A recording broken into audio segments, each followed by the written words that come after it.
qonun ustuvorligini ta'minlash jinoyatchilikning har qanday ko'rinishiga nisbatan murosasiz kurash olib borish bo'yicha huquqni muhofaza qiluvchi organlar tomonidan qat'iy choralar ko'rilmoqda. Ichki ishlar vazirligi tezkor qidiruv departamentiga kelib tushgan ma'lumotga ko'ra, arizachi 4 nafar shaxsdan iborat bezori to'da tomonidan tazyiqda qolganini bildirib murojaat qilgan.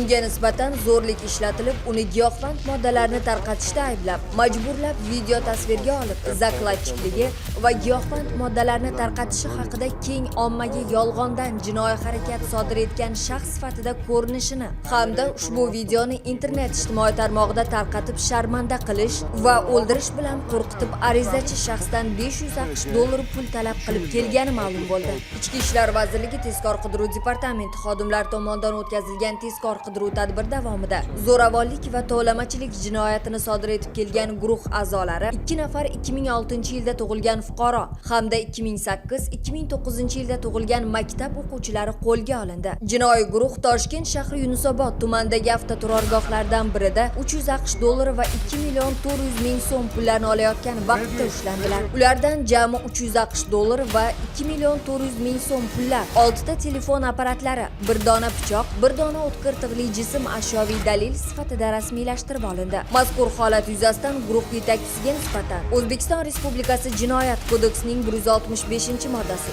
2-qismi tovlamachilik, 127-moddasi 3-qismi voyaga yetmagan shaxslarni g'ayriijtimoiy xatti-harakatlarga jalb qilish, 112-moddasi 1-qismi o'ldirish, zo'rlik ishlatgan holda qo'rqitish bilan aybdor deb topilib jinoyat ishi qo'zg'atilgan. Qolgan 3 nafar sherigiga nisbatan 165-moddasi 2-qismi bilan jinoyat ishi qo'zg'atildi. Unutmang, har qanday jinoyat uchun qonunda tegishli tartibda jazo chorasi belgilangan. Hurmatli fuqarolar, agarda siz ham shubhali shaxslar yoki ularning nojo'ya xatti-harakatlari haqida ma'lumotga ega bo'lsangiz, ichki ishlar organlariga murojaat qilishingizni so'rab qolamiz.